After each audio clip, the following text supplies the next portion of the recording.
Muy buenos días. Bueno, vamos a tratar dos asuntos muy breves. Uno es el mostrarles que ya está el decreto de ayer publicado en el Diario Oficial para eliminar las condonaciones de impuestos a grandes contribuyentes. Esto es justicia para que los contribuyentes, todos los ciudadanos que tenemos la obligación de pagar impuestos, lo hagamos con la convicción, con la idea de que no hay privilegios fiscales para nadie, porque era muy injusto que los trabajadores, los consumidores en general, comerciantes, pequeños, medianos, empresarios, ya dije, y si no lo repito, profesionales, todos pagando impuestos, contribuyendo, y los de mero arriba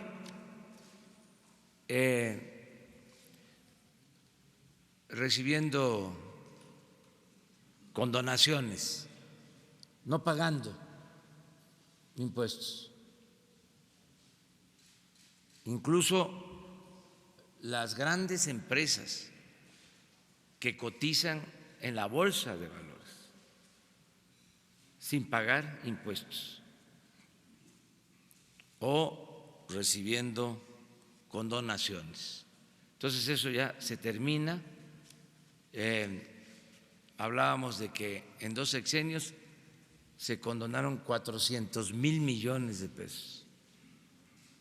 Yo espero que todos cumplamos con nuestra responsabilidad, que se tenga también la certeza de que no se va a permitir la corrupción y que las contribuciones, los impuestos se van a manejar con honestidad para que no se deje de cumplir con esta responsabilidad ciudadana, con esta obligación.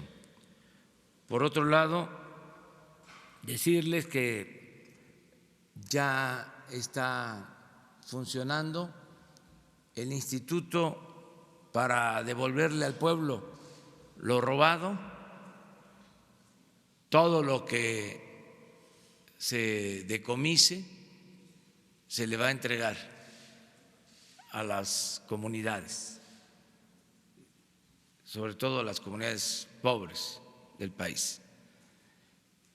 Vamos a tener una primera subasta de vehículos de lujo el domingo en Los Pinos,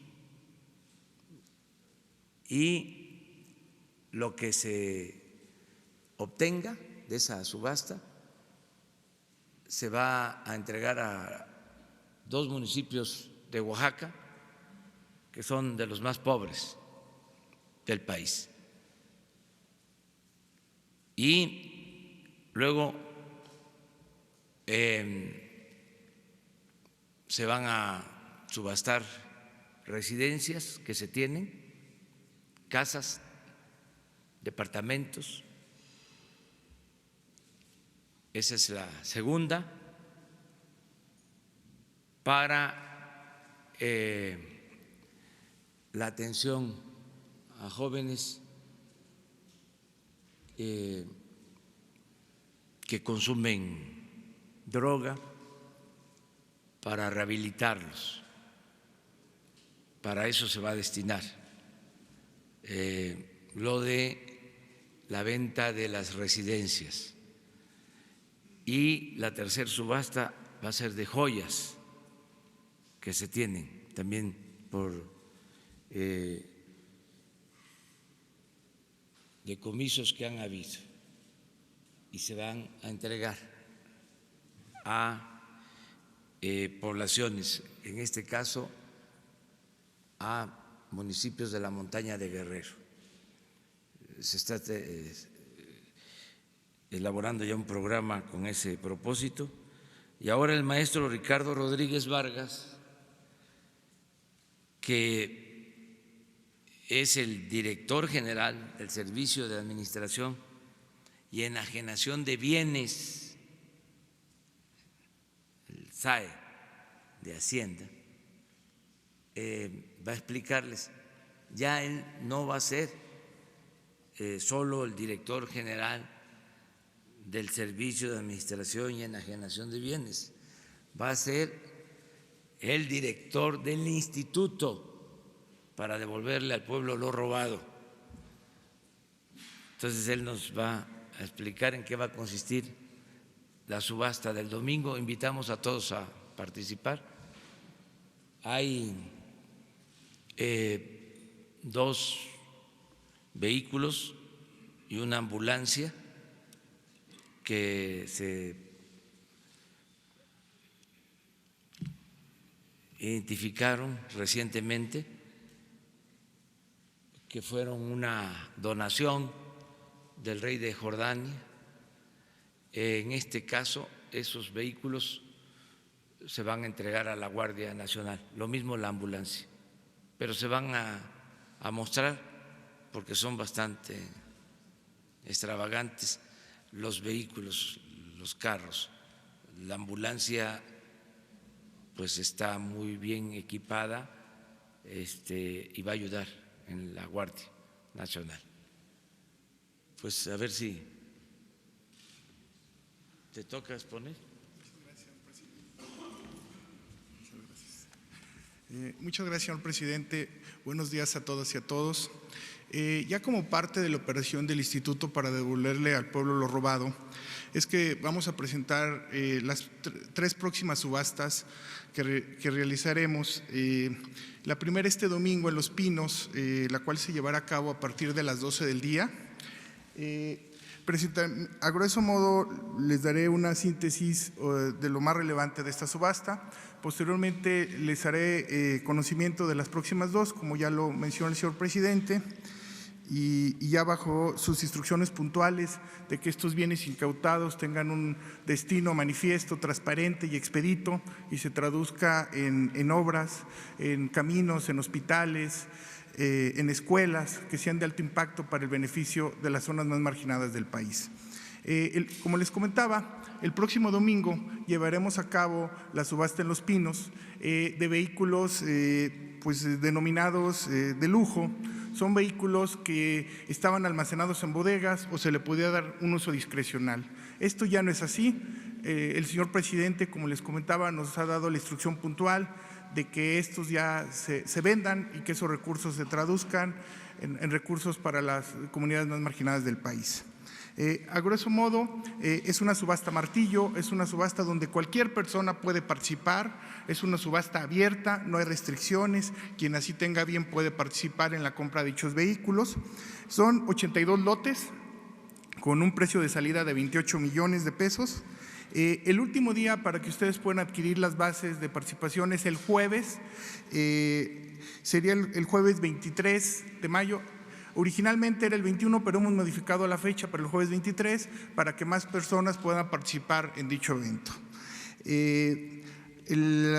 Lo más destacado que vamos a vender, a grueso modo, vehículos, camionetas blindadas, tractocamiones y cajas. ¿Qué podemos destacar de estos lotes? Bueno, se va a vender un Lamborghini Murciélago a un precio de 1,472. También vamos a vender una Ford Cheveley a 1,216,000 pesos. Vamos también a vender vehículos blindados.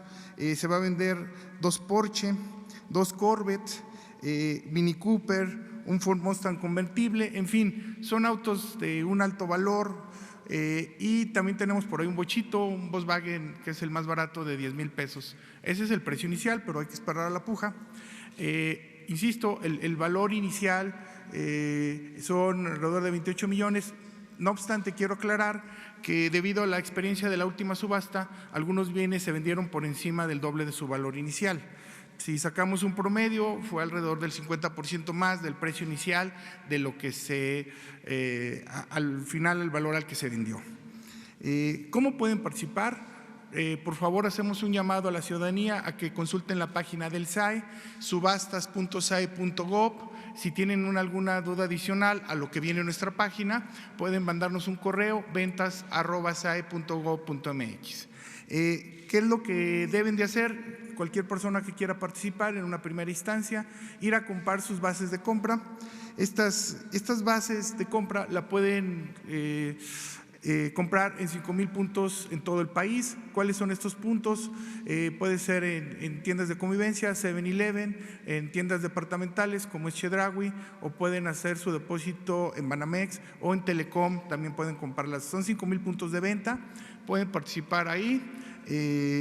Después de que ustedes hagan, les cuesta 100 pesos las bases de licitación, las bases para participar, disculpen. Como pueden ver, es un valor muy bajo, no hay restricciones, el costo son 100 pesos y cualquier persona puede participar. Una vez que tengan estas bases de participación, sigue una segunda etapa, que es comprar una garantía de seriedad. Esta garantía de seriedad van y ya sea nuestro centro de atención del SAE que está en Insurgentes o alguna de las delegaciones regionales en el interior del país. Una vez que ya tengan tanto sus bases para poder participar y la garantía de seriedad, se registran con nosotros y les damos una paleta de participación, el cual ya llevan el día de la subasta y ya pueden participar. Es un proceso ágil, es un proceso rápido.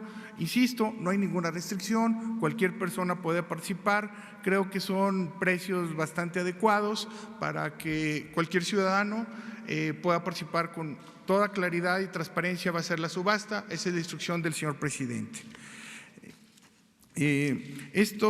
Lo que se recaude se destinará a 2 municipios de alta marginación en Oaxaca, que es Santo Reyes Yocuna y Santa María Sanizo.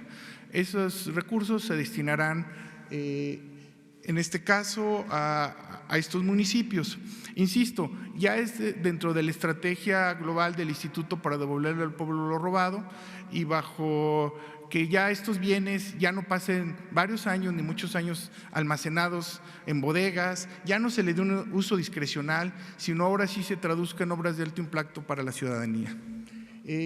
Posteriormente, la instrucción del señor presidente es llevar una segunda subasta después de la del domingo. Esta segunda subasta sería de casas. El SAE administra también lo que es bienes inmuebles, algunos de muy alto valor. Por ejemplo, el que ustedes ven aquí es un departamento que está en Bosques de las Lomas, que tiene un valor aproximado de 22 millones de pesos y que anteriormente lo tenía Rosy Orozco con la Fundación Camino a Casa. Son de las que tenía esta fundación. Tiene todavía otra propiedad que creo que es de más alto valor y que estamos en camino ya a su recuperación para también darle un destino para los, en este caso sería para el Consejo, con la estrategia para las adicciones. Este departamento, pues ustedes lo pueden ver, son 22 millones de pesos y está en Bosques de las Lomas. Una segunda propiedad, una segunda propiedad anda en 33 millones, está en Jardines del Pedregal. Esta residencia la tenía para una fundación de la CNC, el ex senador de la República, Gerardo Sánchez, que fue el dirigente de la CNC, y una fundación de la CNC la tenía en depositaría. Ya se la solicitamos, nos la han devuelto, y esta también pues es una casa que anda en alrededor un valor de 33 millones de pesos. Y finalmente tenemos una tercera propiedad que anda por ahí de los 70 millones de pesos, 80 millones de pesos, perdón. Esta también está en Jardines del Pedregal, también tiene un alto valor comercial. En total, la suma de las tres propiedades son aproximadamente 133 millones de pesos. Y vamos a recuperar una cuarta que tiene el esposo de Rosy Orozco, y ya se la solicitamos para que, insisto, esto ya tenga un destino y puedan ser ya enajenadas. También se nos ha instruido que anteriormente en el sexenio la Presidencia de la República tenía unas casas en Acapulco, otras en Cozumel. Esas casas que tenía la Presidencia de la República, o que tiene actualmente, pero que ya van a ser igual, van a tener un destino, que es la sociedad, que es las comunidades marginadas. Son algunas casas que están en Acapulco y en Cozumel, que disfrutaba anteriormente la Presidencia de la República, pero que ahora ya el señor presidente ha renunciado en un marco de austeridad y de congruencia a esos lujos, y que ahora se van a destinar, insisto, a caminos, a puentes, a escuelas y a hospitales, entre otras obras. Entonces, este segundo paquete lo estaremos realizando en aproximadamente un mes, es decir, sería en el marco, insisto, del instituto para devolverle al pueblo lo robado. Sería otra subasta después de estos autos que vamos a hacer, estos autos de lujo que vamos a hacer el próximo domingo. Y una tercera subasta en este contexto sería de joyas. Ahí también el SAE tiene una gran cantidad de joyas, porque son joyas que se le ha incautado a la delincuencia organizada, pero que otra vez están pues almacenadas, están en bóvedas y no tienen un destino explícito, manifiesto. Y ahora pues con esta visión del señor presidente, pues ahora vamos a tener a bien en esta tercera fase de la subasta, pues en darles un destino. La instrucción del señor presidente es que se destine a los municipios marginados en las montañas de Guerrero. Entonces, como ustedes pueden observar, iniciamos ya los trabajos del instituto para devolverle al pueblo lo robado. La instrucción ha sido muy puntual y ha sido que ya estos bienes ya no se almacenen. Anteriormente yo creo que se funcionaba como un Robin Hood al revés, más bien se le quitaba al pueblo y se le daba a los corruptos, y ahora ya no. Ahora la instrucción es darle puntualmente, devolverle a la sociedad, al pueblo, que es el legítimo dueño de estos recursos, devolvérselos, pero de forma expedita, clara, transparente y con un destino manifiesto. Esa ha sido la instrucción del señor secretario, una instrucción muy puntual, y la cual el instituto ya elaborando y cumpliendo sus instrucciones. Finalmente, comentarles que, bueno, para nosotros en el SAE y ahora en el instituto es un orgullo poder participar y darle este destino a los bienes y cumplir cabalmente con la estrategia que nos ha indicado el señor presidente. Muchas gracias. Gracias. Bueno, abrimos para preguntas y respuestas. No vamos a tardar mucho porque vamos a Izachi, que es un campo petrolero que tiene mucho potencial, hay mucho petróleo, y vamos a llevar a cabo allá, es en el municipio de Tierra Blanca, muy cerca de Cosamaloapan, en la cuenca del Papaloapan, donde está este campo, este yacimiento petrolero. Vamos a estar el día de hoy. Allá están todas y todos invitados. Pero bueno, empezamos. ¿Sí?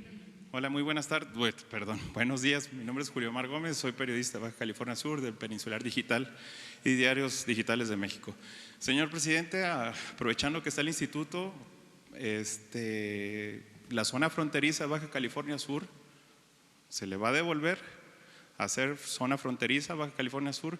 No es tanto el contexto me refiero al impuesto, a los aranceles, a muchas cosas, sino Su delegado federal ha dicho que es la distancia, dicho Castro Cosío, en ese sentido y en un contexto, Baja California Sur es una isla.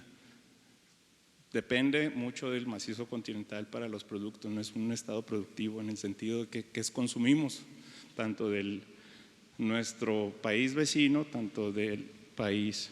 Entonces, ese contexto de los aranceles, de los impuestos, de lo que cuesta transportar toda esa mercancía, vale muchísimo. Entonces, es mucho dinero lo que se paga, tanto por impuestos, tanto por transportar los productos, ya sea vía marítima, aérea o transporte. Entonces, en una objetividad muy directa, no es una pregunta para que se vaya siendo politizada ni nada, pero en campaña se dijo que se iba a hacer una zona fronteriza nuevamente, pero ya no se piensa hacer lo mismo o sí se va a hacer. Aparte de que ya hay una controversia constitucional en la Suprema Corte de Justicia de la Nación, esa es una.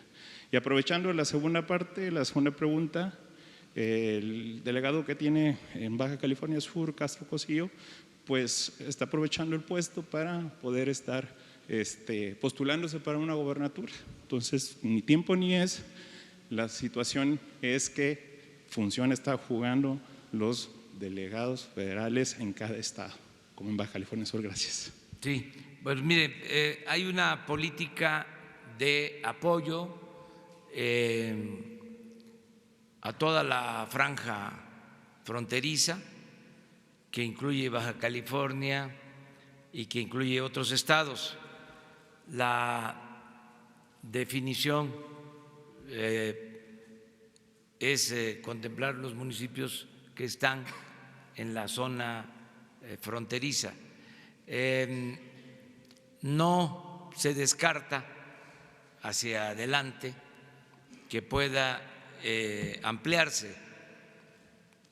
Tenemos el compromiso en el caso de Quintana Roo para Chetumal y lo de Baja California Sur, pero tenemos que evaluar el resultado del programa en la franja que ya se definió, que tiene que ver con Baja California, con Sonora, Coahuila,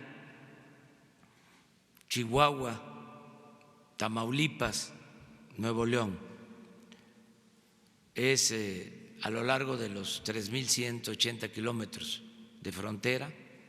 Ahí se disminuyó el IVA del 16 al 8%, el impuesto sobre la renta se redujo al 20%, ahí se homologaron los precios de combustibles con lo que cuestan los combustibles del otro lado de la frontera, del lado estadounidense, y aumentó el salario mínimo al doble.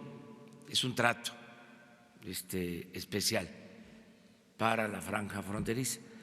Entonces estamos iniciando el programa, se está evaluando, se pronosticaba que se nos iban a caer los impuestos o la recaudación de impuestos, que iba a afectar a la hacienda pública. Nada de eso ha sucedido, afortunadamente, y sí está ayudando, porque está creciendo el comercio de exterior y hay más crecimiento económico, que es el propósito, para que haya empleo.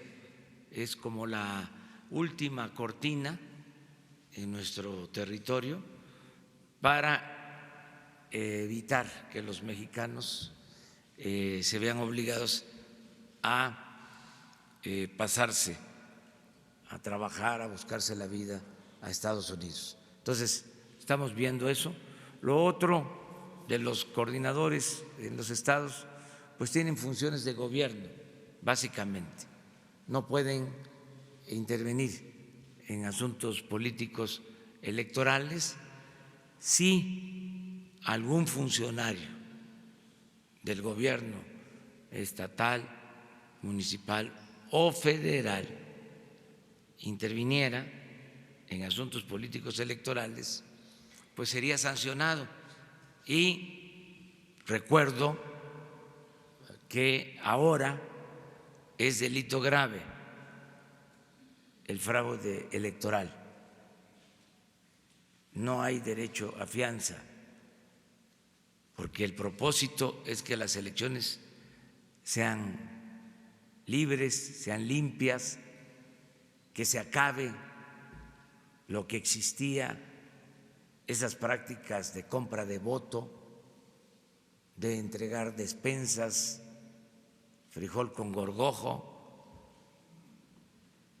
de falsificar actas, de rellenar urnas, de utilizar el dinero del presupuesto para favorecer a partidos, a candidatos. Todo eso debe desaparecer. Es un compromiso, que haya una auténtica democracia, que se acabe la simulación que había, el sistema, el régimen antidemocrático, por cierto, costosísimo. Yo creo que es todavía, ojalá y se reduzcan los gastos, pero es el sistema de organización de elecciones más caro del mundo y con muy poca credibilidad. Es un aparato oneroso, costosísimo, que al final no se respetaba el voto, había fraude. Entonces todo eso tiene que terminarse para que haya democracia verdadera. Sí. Dalila Escobar, corresponsal de A Tiempo TV en Coahuila, precisamente sobre este tema que usted está hablando. Se ha hablado incluso de iniciativas que tienen que ver con la desaparición de institutos electorales locales. Justo hace unos días, A Tiempo TV, el medio que represento, sacó una investigación donde, bueno, pues se observa el despilfarro que hay en el Instituto Electoral Local, el de Coahuila, y bueno, por supuesto la entrega de contratos, tráfico de influencias, contratos ilegales, y justo, bueno, incluso hay legisladores de Morena que han propuesto la desaparición de estos OPLES porque, bueno, pues no van acorde al tema de la austeridad republicana y sobre todo lo que menciona usted, despilfarran para que después pues no resulten en elecciones pues que sean legales. ¿Qué opina al respecto de esto, sobre todo lo que sucede en Coahuila? Que tiene que hacerse un ajuste, que era mucho el gasto, sigue significando mucho gasto el mantener todos estos aparatos. Es que como imperaba la corrupción y no había democracia, se gastaba mucho en guardar las apariencias para que se legalizara el fraude. Entonces se tenían que tener aparatos costosísimos. Con todo respeto, los consejeros del INE, los magistrados del Tribunal Electoral, 250, 300,000 pesos mensuales, y esto replicado por todo el país, oficinas. Si hay una elección cada 3 años, ¿por qué mantener un aparato administrativo los 3 años? ¿Por qué no se establece un mecanismo para resolver contratar a ciudadanos cuando se requiera. Entonces, todo esto se tiene que revisar, los mismos gastos en los otros poderes.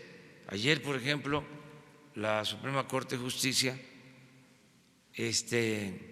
rechaza la ley, o mejor dicho, quiere que se fundamente lo que establece el artículo 127 de la Constitución acerca de que nadie debe de ganar más que lo que obtiene el presidente, y quieren que se justifique el por qué el presidente va a ganar 108,000 pesos mensuales. Pues claro que lo vamos a justificar. ¿Les parece poco? Son como, si hago bien las cuentas, como 30 veces más el salario mínimo. Y habían servidores públicos que ganaban pues 100 veces más. No, como 500 veces más que un salario mínimo. Hagan la cuenta. Los ministros de la Corte, con todo respeto, en total recibían 600,000 pesos mensuales. Por eso es todo este debate. Qué bien que se está tratando este asunto. ¿Usted estaría entonces de acuerdo con que se desaparecieran los OPLES, los organismos? Que se busque federalizar y que haya un solo organismo nacional. ¿El INE? Por ejemplo, este es un acuerdo para que haya austeridad, no seguir gastando el presupuesto, que es dinero de los ciudadanos, sin justificación. El gobierno estaba ensimismado, todo el presupuesto se quedaba en el mismo gobierno y no se liberaban fondos para el desarrollo. El presupuesto, 5.500.000.000.000, y solo para inversión 500,000 millones, ni el 10% del presupuesto. Todo nómina, operación del gobierno. Yo lo estoy viendo ahora, y además lo digo porque siempre digo lo que pienso, y además así es como se va haciendo conciencia. Nosotros hemos estado hablando del combate a la corrupción y de la austeridad republicana, que son dos elementos que nos permiten liberar fondos para el desarrollo, para no aumentar impuestos, para no crear impuestos nuevos, para no endeudar al país. Y estamos seguros que si no hay corrupción y no hay lujos en el gobierno, hay presupuesto suficiente. Bueno, ya tenemos hasta el proyecto de ley de austeridad republicana. Di a conocer recientemente un memorándum para que los viajes al extranjero contaran con la autorización del presidente. ¿Saben que ese memorándum se dio a conocer hace 15 días. Ya en este gobierno nuevo, de mujeres, de hombres honestos, conscientes, ¿saben cuántas solicitudes me han enviado para viajar al extranjero? Alrededor de 100.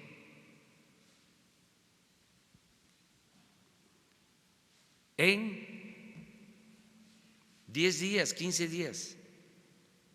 ¿Cuántas autoricé? Creo que 20.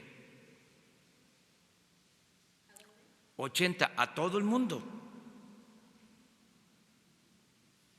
Desde París hasta Japón.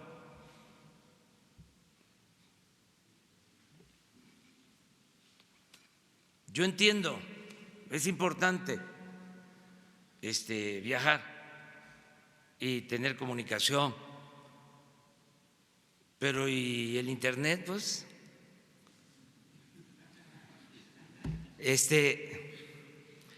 y el trabajo aquí, ¿cómo vamos a hacer? Candil de la calle y oscuridad de la casa.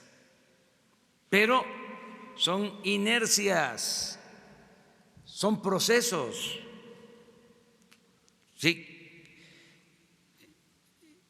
tienen que ir cambiando las cosas. Es lo que les decía de la enfermedad de la corrupción, que el corrupto no acepta que está enfermo. Y lo primero que tienen que hacer es reconocer que padecen de esa enfermedad y curarse, que haya terapia para eso. Y debemos de estigmatizar la corrupción. Ayer dimos a conocer la lista de los o la información sobre los que no pagan impuestos, sobre los que recibían condonaciones de impuestos. No es el propósito dar los nombres, pero imagínense si algún día se llegara a saber,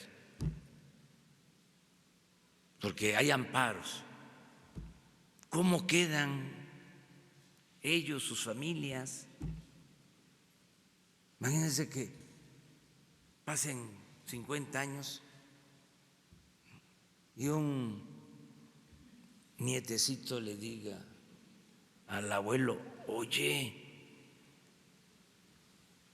salió una investigación porque ya se dieron a conocer papeles de archivos en donde tú no pagabas impuestos o te los condonaban. ¡Qué vergüenza!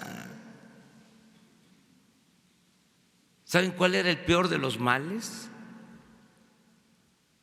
Que había corrupción y el corrupto no perdía ni siquiera su respetabilidad. Era aplaudido, reconocido, se le ponía de ejemplo, no en general, porque siempre abajo, aunque no les guste a mis adversarios, en el pueblo, bueno, hay valores y honestidad. Este asunto de la corrupción es un problema que se fue creando por la ambición al dinero, por lo material, y también el sistema de vida aspiracionista, que querer tener un Ferrari, una residencia de lujo, joyas, todo ese lujo barato, pues, como estilo de vida. Entonces,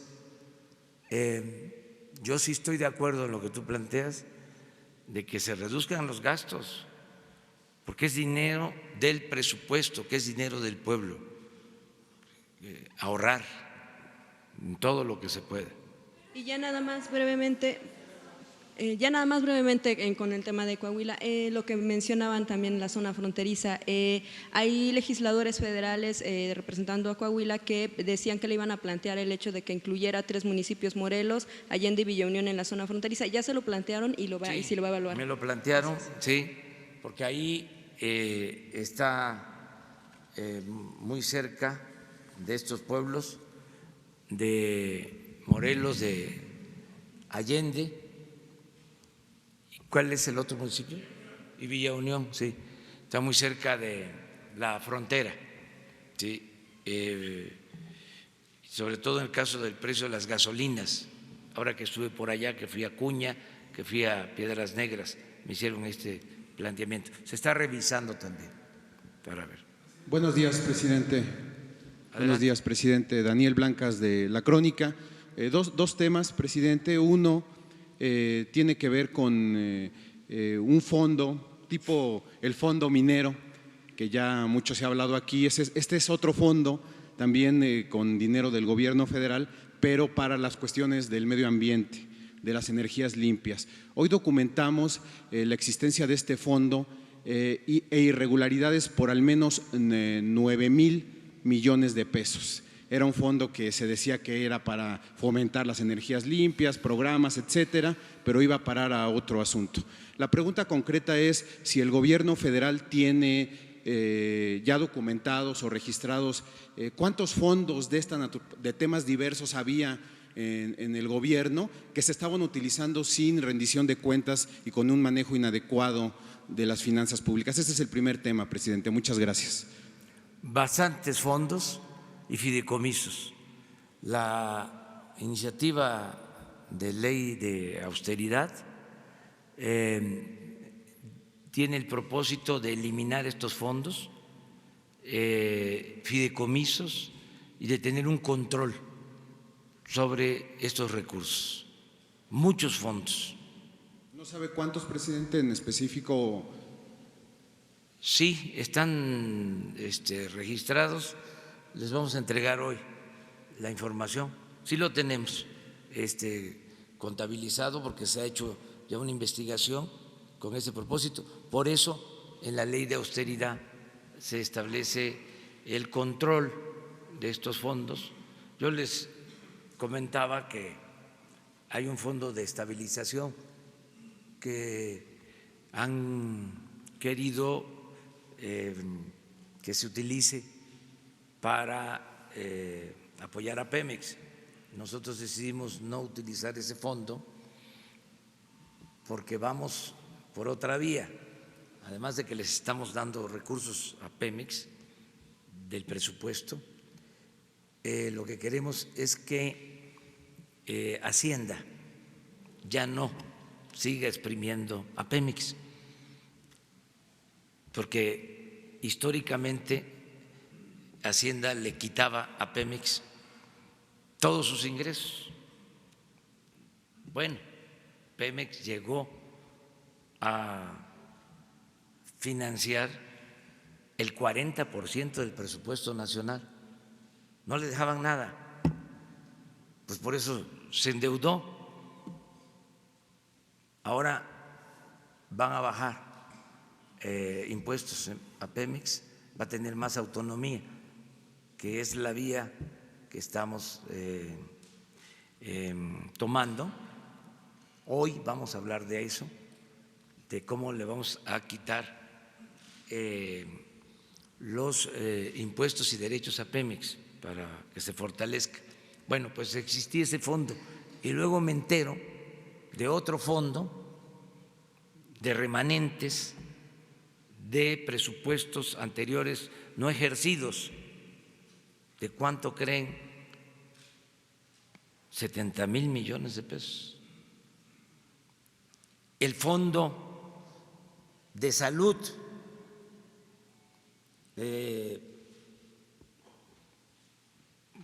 teniendo el grave problema de que no hay medicinas, no hay médicos, que está muy mal el sistema de salud. Bueno, pues hay un fondo de 80,000 millones de pesos. Entonces, esto que estás planteando es otro fondo. Entonces, todo esto lo estamos ordenando. Por eso puedo decir, puedo garantizar que no vamos a tener problema de finanzas públicas, que hay presupuesto, que el problema de México no es que falte presupuesto. El problema de México era que se robaban el presupuesto. Ese era el problema, no que faltara presupuesto. Entonces, sí nos pueden entregar, Les vamos a entregar la lista de los fondos y cuánto dinero se gastaba en esto, ¿no? Sí, de todo. Sí, porque no se comprobaba, era un dinero que se soltaba. Porque se hacían estos fondos o los fideicomisos para que no hubiese supervisión o fiscalización. Es un sistema paralelo, ¿sí?, de las finanzas públicas. Para robar. De las finanzas públicas, sí, para tener manga ancha. Todo eso se está terminando. Ahora, ¿cuál va a ser el destino? Porque en el presupuesto de egresos de la Federación, este gobierno ya destinó para ese fondo, como ejemplo, 500 millones de pesos. ¿Eso desaparece, se congela? ¿Cuál es el destino del dinero que se presupuestó para estos fondos? Si no se justifica, no se va a ejercer.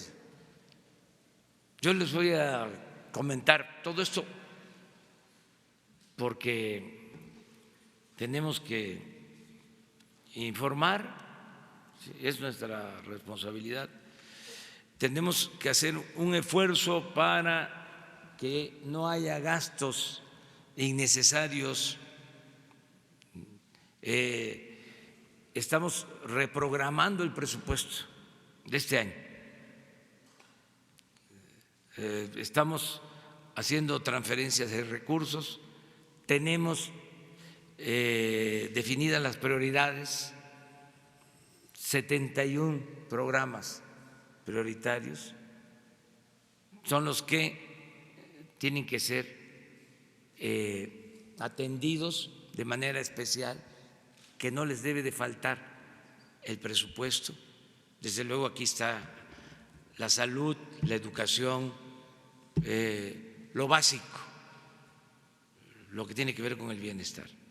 El otro tema, presidente, es un tema al que le he dado mucho seguimiento en los últimos días, que fue derivado de, ya se lo he planteado, de las cuestiones, las inquietudes de estudiantes de las escuelas de Morena, pues que estaban inquietos, digamos, por su futuro. Ya usted me comentaba la vez pasada que hay pues ciertas diferencias internas entre la SEP y CREFAL. La pregunta concreta en este sentido, comentándole que ya hay algunos jóvenes que tomaron la iniciativa de presentar amparos contra esta figura, pero más allá de los dimes y diretes, presidente, decirle, ¿quién va a manejar los 1,000 millones de pesos que están destinados para las universidades del bienestar? Porque le hago esta pregunta porque CREFAL es un organismo internacional que no está sujeto a la rendición de cuentas ni a la transparencia. ¿Estos 1,000 millones de pesos los va a manejar CREFAL, presidente? Se va a crear un organismo para atender las 100 universidades que se están creando en el país, 100 universidades públicas. Y en efecto son 1,000 millones de pesos. Y este organismo va a manejar esos fondos, no los va a manejar CREFAL. Es un organismo que ya se está constituyendo con ese propósito. CREFAL va a seguir y quien está a cargo de este programa, quien es la responsable del funcionamiento de las universidades, es la maestra Raquel Sosa. Y la maestra Raquel Sosa es una profesional, es doctora en historia, egresada de la Facultad de Ciencias Políticas, maestra jubilada de la Facultad de Ciencias Políticas, honesta, pero sin duda de inobjetable honestidad, recta, con convicciones. Es pues el organismo para el manejo del sistema de universidades públicas Benito Juárez. ¿Y lo manejaría la SEP? ¿Estaría al interior de la SEP? O... Va a estar sectarizado con la SEP. La cabeza del sector, como se dice administrativamente, es la SEP, pero es un organismo independiente. Bueno, usted habla de Raquel Sosa, presidente. Nosotros tuvimos la oportunidad ya de charlar brevemente con Raquel Sosa y decía que estas historias de jóvenes que llevaban 3 años estudiando y que de repente les desaparecen carreras, semestres, materias, dice que es un drama, así lo dijo textualmente, esto es un drama del que no me interesa hablar. ¿Usted comparte esta situación de que estas historias son un drama también, presidente? Yo respeto mucho a Raquel, lo confieso. Todos tenemos problemas de carácter, todos. Entonces, a lo mejor no fue el mejor momento, ¿no? Y ella tuvo que expresar así las cosas, pero es una mujer excepcional. Yo quisiera que hubiesen en el servicio público 100 Raqueles Sosa y me sentiría yo muy a gusto, muy satisfecho. ¿Saben ustedes que uno de los problemas de las malas herencias del modelo neoliberal es que no se formaron cuadros para la administración pública, para la política? Hay políticos como arroz o que se sienten políticos, pero en realidad es pura gente oportunista, arribista, trepadores, convenencieros, sin ideales, sin principios. Pero hay muchísimos, pero muy pocos políticos con convicción, con ideales, con principios. Y en la administración pública lo mismo. No tienen una dimensión social. Antes se le llamaba o se les decía a los servidores públicos que se entregaban, que tenían mística, se les decía que tenían emoción social. Bueno, falta eso, el que se sientan felices de estar trabajando en las comunidades, en bien de los demás. No, se llegó a que el servicio público era ir a una oficina, sentarse en el escritorio, tener todas las comodidades, las oficinas en México, en el gobierno, pues no son por metros cuadrados, sino a veces hasta por hectáreas, enormes. No les hablaba yo de que se encontró en una oficina que un jefe de departamento, un director, tenía como 5 teléfonos, tenía teléfonos en el baño, o sea, en todos lados, y asesores y ayudantes.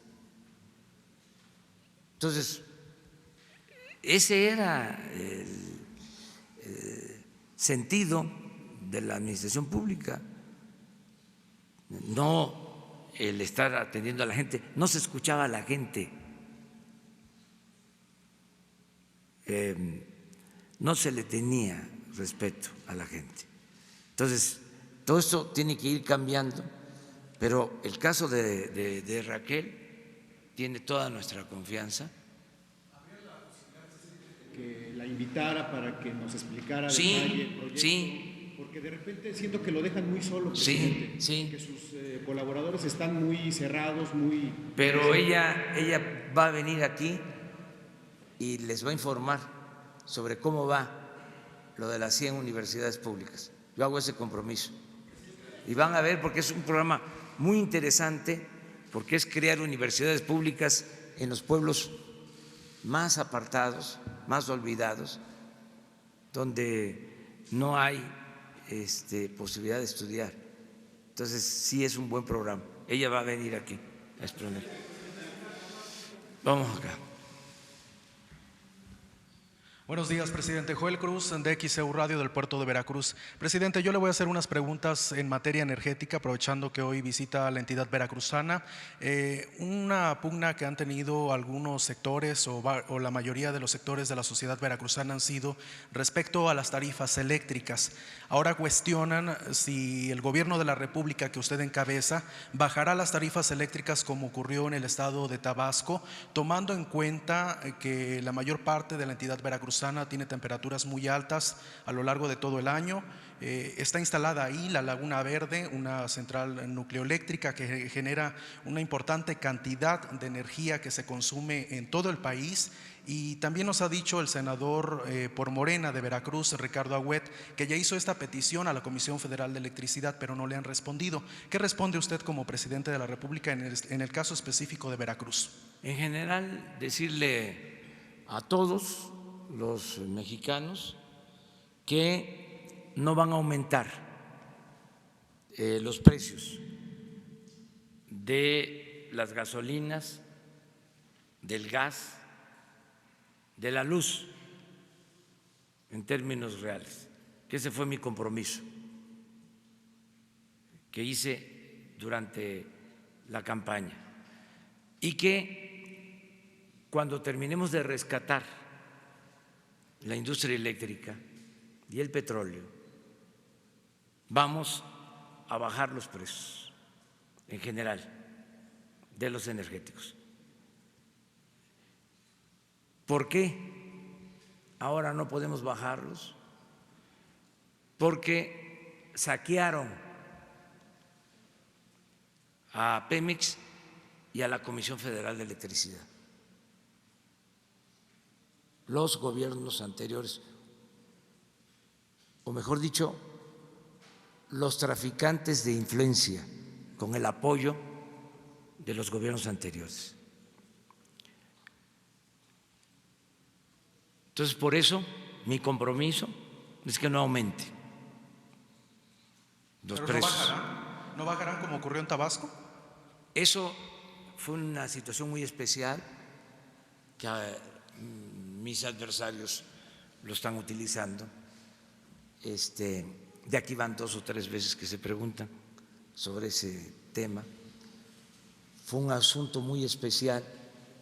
Ahí, además, el gobierno del Estado se hizo cargo de esa deuda, lo podrían hacer algunos gobiernos estatales, pero en general vamos a mantener tarifas bajas para todos los consumidores.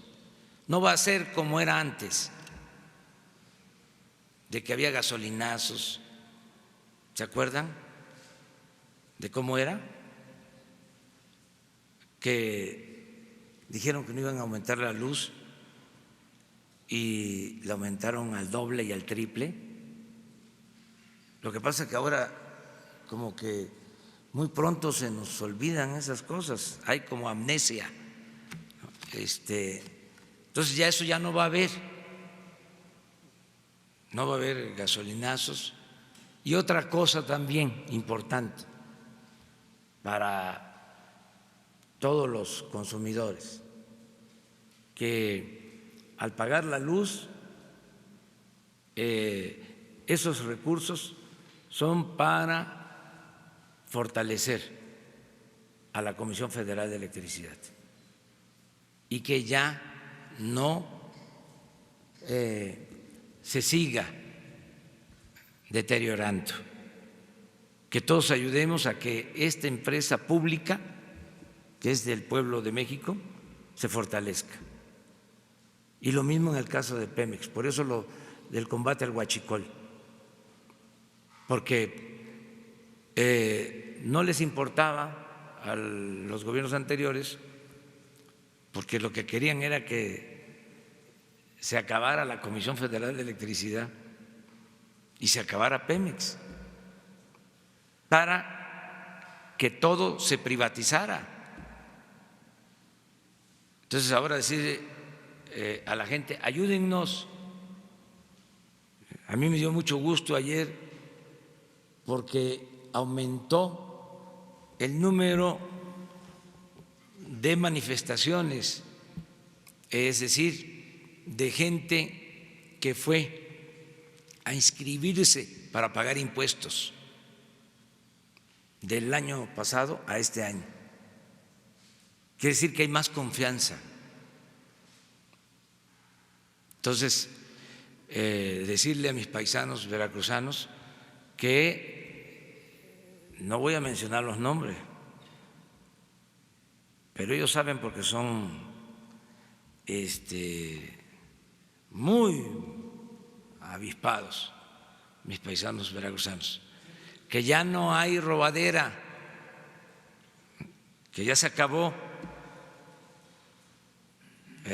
Allí en Veracruz se dedicaban a robar a manos llenas.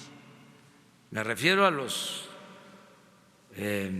gobernantes, a robar a manos llenas. Y ahora puedo decirles de que el gobernador de Veracruz, Cuitlagua García, es un hombre honesto. Fue un cambio de 180 grados. Los que estaban daban miedo. Era, ay, nanita. Ahora es distinto. Entonces, que mis paisanos tengan confianza de que las cosas van a mejorar. Hoy voy allá, voy a Veracruz y voy a regresar el viernes y el sábado. ¿A dónde? Te voy a dar la primicia. A ver. Porque estás aquí. Vamos a empezar el viernes en Coatepec el programa de apoyo a productores de café y al día siguiente en Yanga, sábado 1 de junio, después del acto de la Marina en Veracruz, en Yanga iniciamos el apoyo a productores cañeros de Veracruz y de todo el país. Esto va a ser viernes en Coatepec y sábado en Yanga.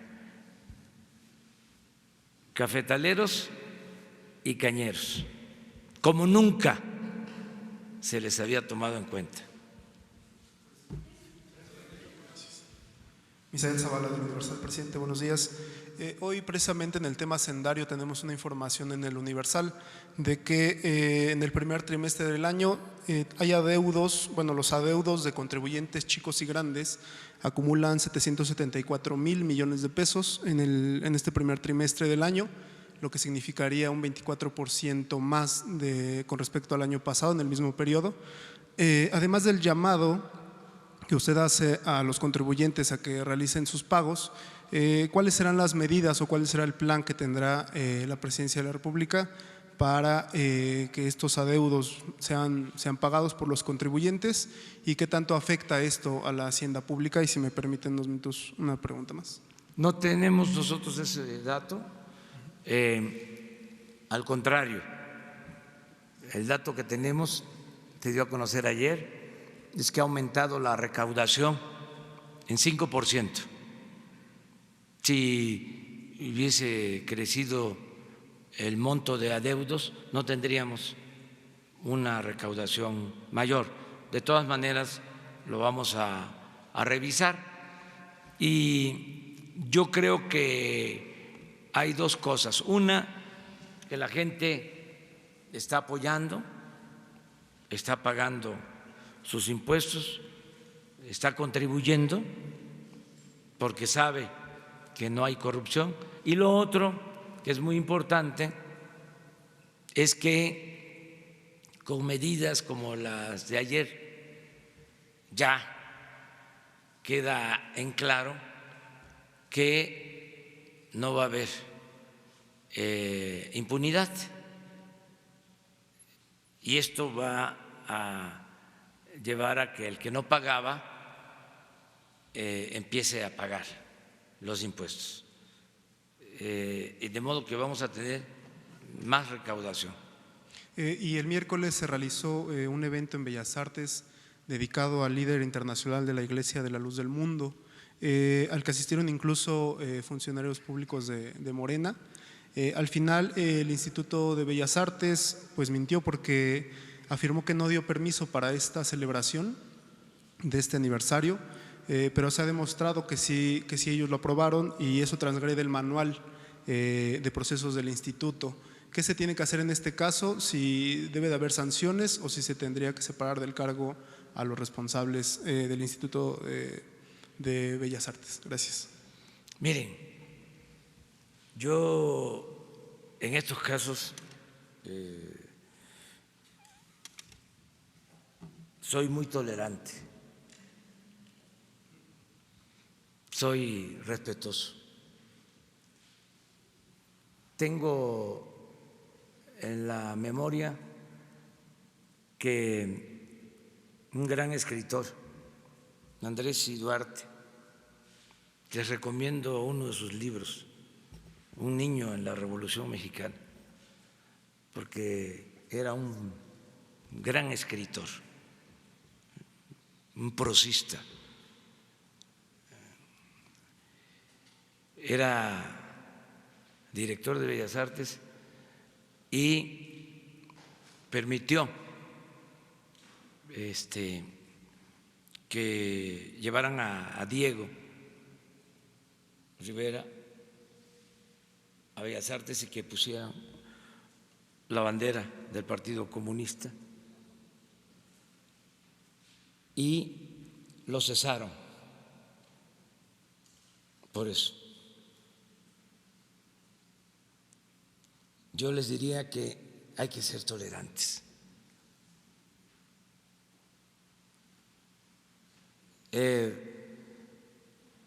Laicos, pero tolerantes. No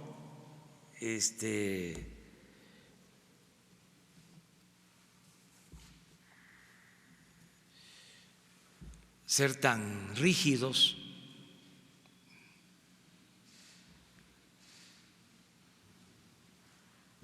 Pienso que se debe de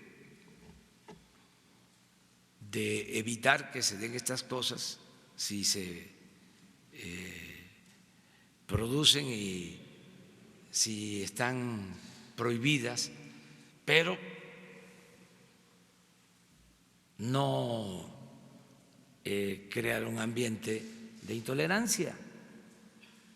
Por ejemplo, ¿cómo por este hecho suspender a la directora o al director, renunciar?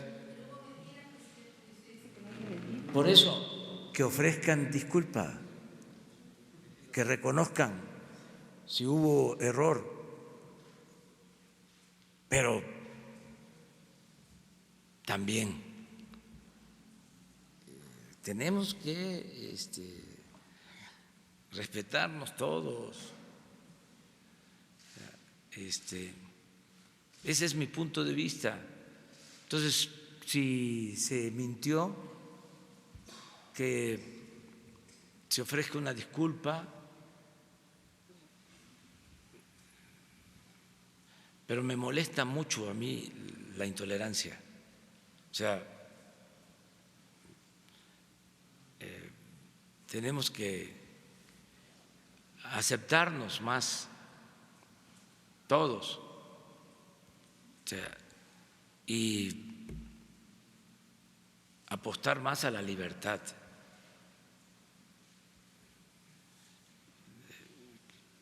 Que podamos convivir todos, católicos y evangélicos de todas las denominaciones, y ateos, y libres pensadores, y agnósticos, y de todas las clases, de todas las culturas, de todas las preferencias sexuales. Pero así, no ser tan rígidos. Ese es mi punto de vista. No, pues están prohibidos, pero si se dio un asunto especial ahí, por las razones que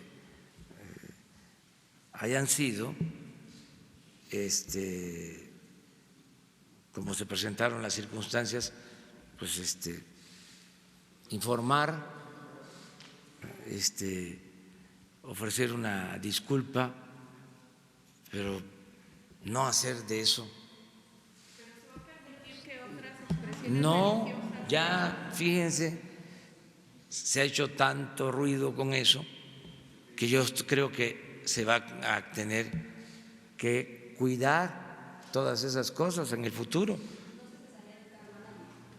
Yo estoy en contra de eso.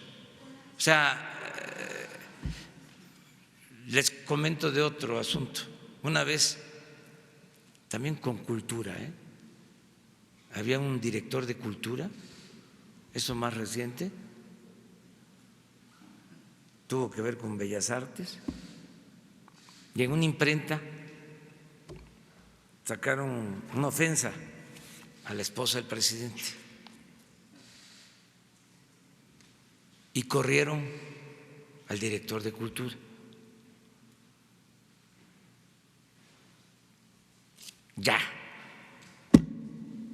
Ya cambió esto. O sea, vamos pidiendo a la secretaria de Cultura que explique, que venga aquí. ¿Mande? Ya hay una explicación. Sí, pero es que es buen tema. Vamos a debatirlo. Sí. Que dejen ensayar en el teatro porque los mandan al Regina y tienen que dar el rendimiento en el Teatro de Bellas Artes, pero no pueden hacerlo. Sí, por eso, que venga Alejandra. Ese es buen tema. Vamos a ventilarlo. Sí, vamos a polemizar sobre esto. Es interesante, no está de más. Vamos a a verlo. Yo estuve, hasta ahora que me preguntan, porque estuve viendo las notas. No, estuve viendo las notas y me acordé, incluso no sé si es exacta mi referencia, pero siempre tuve en la cabeza lo que le hicieron a Andrés y Duarte. Y era la época del apogeo autoritario. Entonces, ¿qué no vamos a cambiar? Y esto que les digo, bueno, les voy a decir hasta quién fue el funcionario. Bremer, el más reciente. Juan José Bremer, en el gobierno del finado López Portillo. O sea,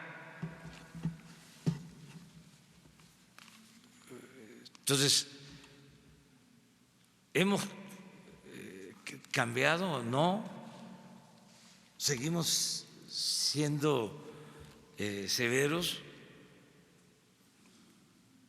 ¿Qué tanto hemos avanzado? Es bueno el tema. Y es mantener el Estado laico, pero pues también mantener criterio, ¿no? ¿En qué parte va? Ahorita que está hablando de valores, principios, ¿cómo está construida? Vamos a informar también, porque se va avanzando, pero quisiéramos que se avanzara más. ¿Sí? Mucho. El cambio más importante es el cambio de mentalidad. ¿Sí? Y eso se ha venido logrando. ¿Sí? Lo que pasó en julio del año pasado fue por eso. O sea, cambio de mentalidad. Y hay una actitud renovada, una actitud nueva de la gente. La verdad, tenemos un pueblo excepcional, extraordinario. No creo yo que haya muchos países con el nivel de conciencia ciudadana que hay en México en estos tiempos. Es algo único, excepcional. Por eso podemos hacer muchas cosas. Bueno, por eso pudimos hacer lo del huachicol, de que la gente nos apoyó. Por eso podemos tener tiempo para resolver el grave problema de inseguridad y de la violencia, porque la gente, ¿sí?, nos está confiando y dice van a poder, no son tan severos. Uno lee a los columnistas y están ya pidiendo la renuncia del presidente. Pero la gente, sí, está en otra sintonía. O sea, están muy enojados, ¿no? Un sector, sí, que además merecen todo nuestro respeto. Uno ve en un periódico, todos, parejo. Pero la gente opina distinto.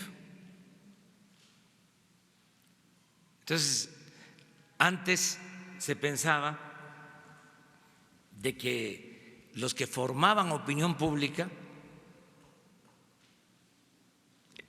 eran los columnistas. No. Ahora yo creo que ni en sus casas coinciden. Estoy seguro que hay columnistas que sus hijos no coinciden con ellos, sus esposas, sus hermanos, sus papás. De veras, eso sucede, porque ya cambió esta situación. Muy bien, una más. Hay dos temas, presidente. El tema de las plataformas digitales. El día de ayer la Secretaría de Hacienda hace un anuncio histórico en el país donde todas las plataformas digitales empiezan a tributar de una manera más oficial. En Baja California Sur y en Los Cabos particularmente hay un problema del transporte entre las plataformas y el gremio de taxistas y transportistas. ¿Qué hacer desde la presidencia para apoyar el destino y sobre todo casos como este, reconociendo que el tema de plataformas digitales es bueno y tributa para el país? Y el segundo tema es el tema que se comentaba con nuestro compañero de Veracruz, el tema de las tarifas eléctricas. La realidad, presidente, es que con la reforma eléctrica las dejaron muy altas. En Los Cabos han subido 70, 80% en muchos de los casos y desafortunadamente tenemos temperaturas de 43, 44 grados, pero nos cobran como si estuviéramos de 20 grados. ¿Qué hacer, presidente, entendiendo que con la reforma energética pues nos las dejaron muy arriba? Sí, vamos a revisar todo lo que tiene que ver con tarifas, pero lo vamos a hacer cuando tengamos posibilidades económicas, cuando se genere más energía, que se pueda bajar el subsidio que se le da a las empresas. No me refiero a las empresas que consumen la energía, sino a las empresas que producen la energía, porque que parece increíble, no solo se compra la energía, la privatización significó el firmar contratos para comprar energía a empresas particulares y asegurarles un subsidio, que eso no se da en ninguna parte del mundo. Por ejemplo, utilizan las líneas de transmisión de la Comisión Federal de Electricidad, estas empresas, y no pagan por la utilización de las líneas de transmisión. Eso lo tiene que pagar la Comisión Federal de Electricidad. Entonces, es un subsidio. En eso consistió la llamada reforma energética. O sea, querían acabar con la Comisión Federal. Les hablaba yo la vez pasada de los contratos de los gasoductos, contratos leoninos. Entonces, estamos limpiando de corrupción la Comisión Federal de Electricidad, Pemex, y queremos producir más para bajar costos, para beneficiar a los consumidores. Ese es el propósito, pero no puedo decir ahora lo que me pidieron algunos partidos cuando tomé posición, que me decía baje, ¿no?, el precio, cuando ellos subieron los precios. Entonces, no puedo porque necesitamos mantener finanzas sanas. Hice el compromiso, no va a aumentar, lo voy a cumplir, lo estoy cumpliendo. Cada semana estoy pendiente de cómo se mantienen los precios al consumidor, en gas, en energía eléctrica, en gasolinas, en diésel. ¿sí? Estoy pendiente para no dejar de cumplir con ese compromiso. Lo otro que me preguntaste. Sí, eso Hacienda ayer tomó esa decisión. Tienen que analizarlo bien. Este es un asunto que lo está viendo Hacienda. Voy a pedir que me informen para ver qué puede hacerse. Es una demanda que tiene que ver con las empresas de México, incluso con los que prestan servicio, quejándose de que hay compañías multinacionales que no pagan o no pagaban impuestos y obtenían muchas utilidades que los que invierten en el país, los que corren riesgos, los que pagan impuestos, veían esto como una competencia desleal en general, pero queremos analizarlo bien. Ayer Hacienda dio a conocer esta medida, lo vamos a revisar. Es una manera de reconocer, presidente, que las plataformas digitales existen y son buenas para el país porque van a contribuir de manera directa e inmediata. Pero en Los Cabos, siendo muy puntual, yo estoy en Michelle Piquet, estamos en Cabo Mil Radio, allá en Los Cabos, y hemos visto graves problemas en el transporte entre taxistas, gremio de transportistas y las plataformas digitales que han generado impacto internacional a través de las redes sociales, donde bajan a las turistas internacionales de los, llámese de los Uber, para ser muy puntuales, y de las otras plataformas digitales, y generan videos en redes sociales que dañan sustancialmente la imagen, no nada más de Los Cabos o de Baja California Sur, sino también del país, presidente. ¿Qué hacer con una ley de movilidad que ya está en el Congreso del Estado? ¿Qué hacer en Baja California Sur? ¿Y cómo desde la presidencia se puede ayudar a arreglar un problema que es añejo entre taxistas, transportistas, y ahora se suma lo de las plataformas digitales? Sí, hay que buscar un acuerdo. Ahora que estuve en Los Cabos, hubo una manifestación de taxistas. Esto se presenta en otros estados del país. Hay que buscar un mecanismo de acuerdo. Este tipo de servicios modernos es, por lo general, aceptado por la población, pero al mismo tiempo se perjudica a muchos trabajadores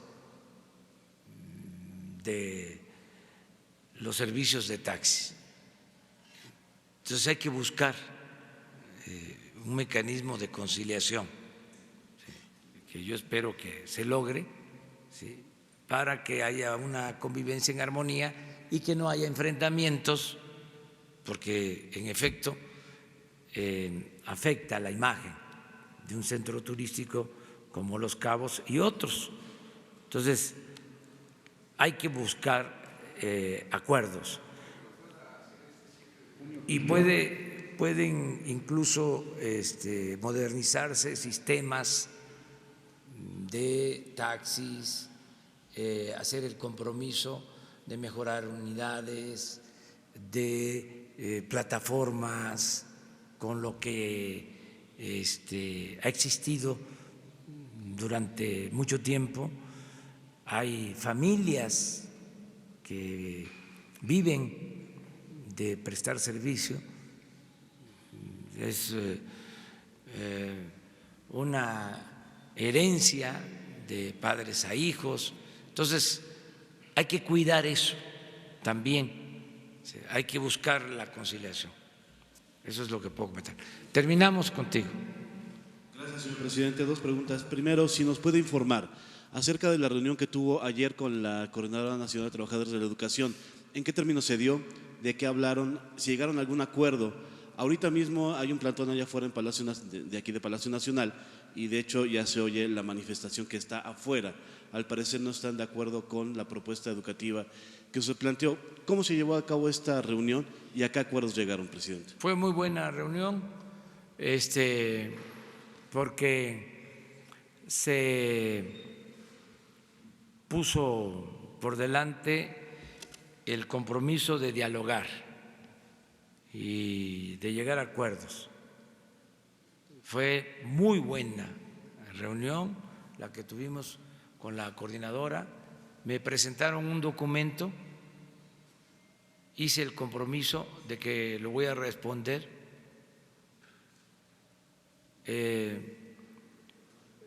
puntualmente. Les voy a responder por escrito. Pliego petitorio, no sé cuántos puntos tenía. No se puede decir que sea propiamente un pliego petitorio porque son muchos temas los que no se incluyen en este documento.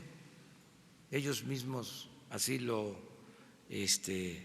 expresaron, pero quedamos en que les voy a dar respuesta puntual. Y nos vamos a volver a reunir el lunes próximo a las 5 de la tarde. Pero fue muy buena reunión.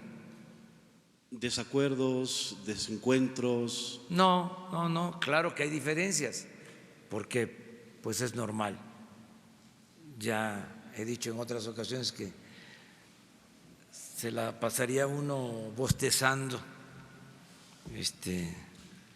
aburrido si no hubiesen diferencias. No sería vida el que todos pensáramos igual. ¿O les gusta eso a ustedes? A nadie. No.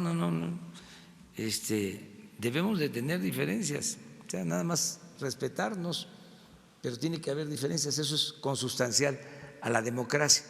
Pero muy bien la reunión del día de ayer, varias, y voy a responder, pero sí me gustaría que si ellos no les entregaron el documento, no lo voy a hacer yo,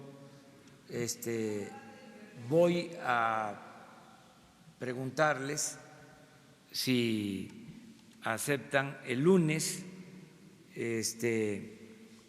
que les dé a conocer el documento que me presentaron y el que yo voy a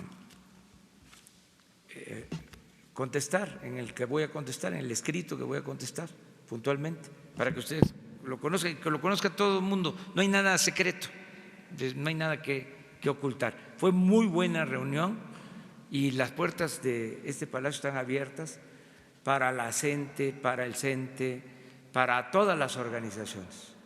Tenemos que ponernos de acuerdo y no hay diferencias con la CENTE porque es una organización democrática y no va a pedir nada que sea injusto, porque sería caer en una contradicción. No puede uno decir que pertenece a una organización democrática y está uno enarbolando banderas injustas o solicitando algo que es irracional o que no beneficia, en este caso la educación. Nada que no se pueda resolver. Así, todo se va a resolver. No tenemos diferencias de fondo, porque es que nosotros, si hubiesen ganado otros, pues entonces sí habría diferencias, Pero ¿qué fue lo que planteamos nosotros y qué es lo que queremos llevar a cabo? Queremos fortalecer la educación pública, gratuita, de calidad, en todos los niveles escolares. No queremos que la educación se convierta en un privilegio, que ese era el plan que vienen impulsando o que venían impulsando desde hace 30 años, que estudiara el que tuviese para pagar colegiaturas. El plan era poner la educación al mercado, como si fuese una mercancía, para que pudiese estudiar el que tuviese para comprar la educación. Eso ya no, eso se acabó. El gobierno va a garantizar la educación pública, gratuita, de calidad, en todos los niveles escolares. Entonces, ¿qué otra cosa? El que no haya venta de plazas, eso se daba antes, en los gobiernos anteriores. ¿O cuándo fue que empezó eso? Pues era en el periodo neoliberal que se vendían las plazas. ¿Y quién lo permitía? Pues el gobierno. No solo lo permitía el gobierno, sino que hasta los dirigentes formaban parte del gobierno. Eso ya no hay venta de plazas. Lo otro, abandonaron las normales públicas. Ya nosotros vamos a fortalecer las normales públicas. Es una política distinta. ¿Qué otra cosa? Se tenía abandonado al maestro que daba clases en las comunidades más apartadas, y el que daba clases en las ciudades tenía el mismo trato que el que tenía que caminar 3, 5 horas para ir a la escuela, y que tenía que atender 40 niños de todos los grados, un maestro que le daba a niños de primero, de segundo, de tercero, cuarto, quinto y sexto, uno solo, ganando lo mismo.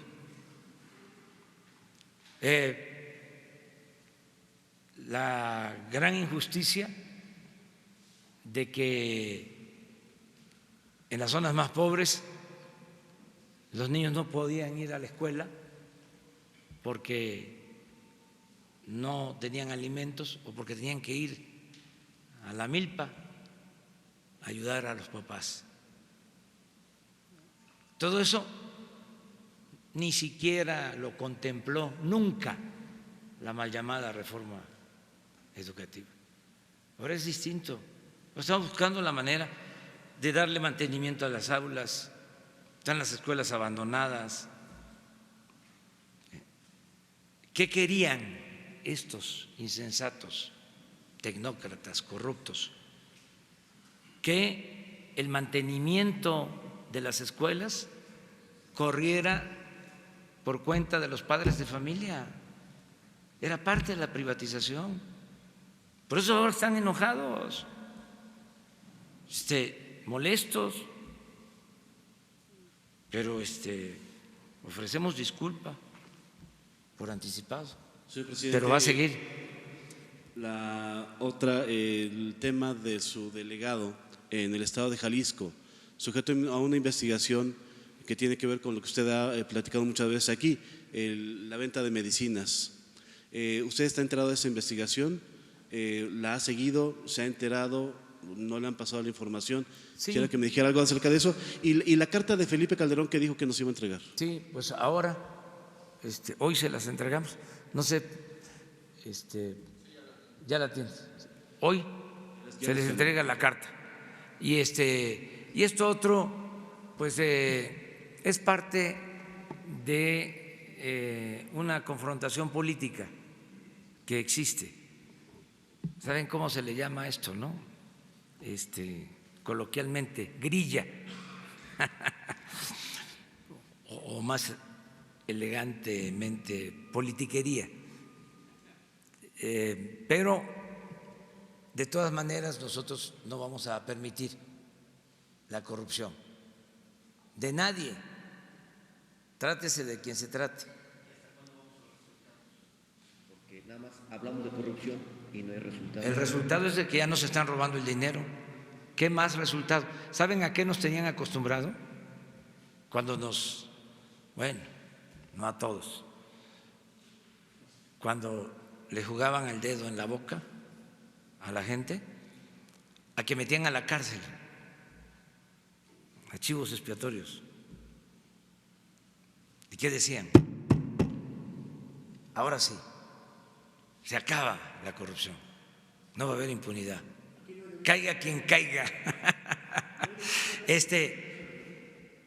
A nosotros no nos importa eso.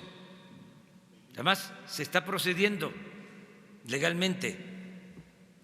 Les aviso de que ya lo que era la Procuraduría se llama ahora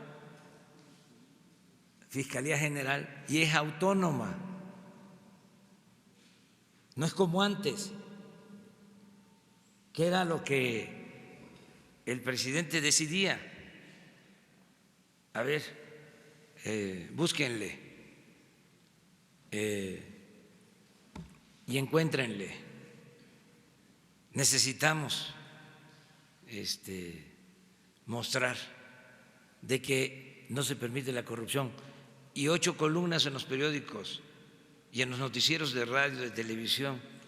Y el que era aplaudido caía de la gracia y se convertía pues en un chivo expiatorio. Entonces, eso ya no. Nosotros, todo lo que nos llega de denuncia va a la Fiscalía General. ¿Por qué les digo que se está acabando con la corrupción? Porque lo estoy viendo en la recaudación. Si estás recaudando más, si compras medicina y te ahorras dinero, si ya no permites que se roben las gasolinas, ¿cuánto podemos gastar? ¿Cuánto hemos gastado? Que lo voy a informar en 5 o 6 meses de gobierno en los viajes que ha hecho Presidencia. ¿Y cuánto se gastaba antes? Imagínense nada más el mantenimiento del avión. ¿O qué ya se olvidó de que había un avión presidencial? Y que iban al extranjero y no solo llevaban un avión, sino 2. Y llevaban hasta el Perico. Pues ya eso ya no existe. Por eso puedo decir, no hay corrupción tolerada. Y el que piense que es lo mismo, denuncia. Santiago Nieto está, que es una de las áreas que le corresponden al Ejecutivo, porque es Hacienda, para denuncias de corrupción. Y la instrucción que tiene es que todo lo que le llegue a investigación financiera, de lavado de dinero, de compra de bienes, de riqueza obtenida sin justificación, de inmediato, sea quien sea, a la Fiscalía General. Eso es. Todo, sí, es una obligación de la función pública. Y además, este mes, aprovecho también para recordarlo, tenemos que presentar todos los servidores públicos de nuevo la manifestación de bienes. Se tiene de plazo hasta finales de mayo. ¿No tienen ahí el video? A ver, con eso terminamos. Pero y les planteo algo, ¿sí? Que mañana, si les parece, pero vamos viendo esto. Mayo, mes de la declaración patrimonial y de intereses. Servidor y servidora pública del Gobierno Federal. La Secretaría de la Función Pública te recuerda que, si ingresaste al servicio público antes del 1 de enero de este año, durante mayo debes presentar tu declaración patrimonial y de intereses en su modalidad de modificación. Así que los invitamos a todas y a todos a que cumplan con esa responsabilidad y con la transparencia. Emitir tu declaración, esto fomenta la transparencia y el combate a la corrupción. Más que documento es el compromiso de hacerlo extensivo a todos nosotros, a todos los mexicanos. Que es muy importante para seguir reafirmando nuestro propósito de abatir la corrupción, de atacar la corrupción y tener un gobierno absolutamente transparente. Invito a todos los funcionarios públicos, a todos los niveles, que hagan su declaración. Vamos a seguir con el cambio y contribuir con ello para mí es un orgullo, y estar con ellos para mí es una satisfacción. Por lo tanto, estoy aquí cumpliendo con esta obligación en la que todos deberíamos estarnos sumando. Porque los funcionarios de la Cuarta Transformación no tenemos absolutamente nada que ocultar a la ciudadanía. Con esta convicción de ejercer nuestro servicio a la nación con toda transparencia, con toda honestidad. Juntos construiremos un gobierno de México honesto, transparente y que rinda cuentas a la ciudadanía. Y me da mucho gusto que esto se haya logrado así de una forma tan rápida, tan eficiente. Para que el 100% de todas las personas que desarrollamos el servicio público podamos cumplir con este objetivo tan importante. Y con ello vamos a lograr total transparencia y el combate a la corrupción en esta cuarta transformación. Seguimos en el mes de mayo y seguimos invitándote a que presentes a la brevedad tu declaración patrimonial y de intereses. Logremos entre todos construir el México de la rendición de cuentas y la transparencia que nos merecemos. La Secretaría de la Función Pública está para orientarte a cumplir con esta obligación. Gobierno de México. Yo les pregunto a ustedes, ¿no? Una. ¿Habían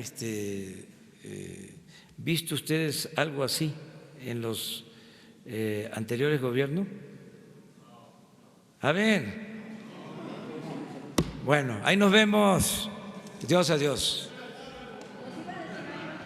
Nos iba a proponer algo.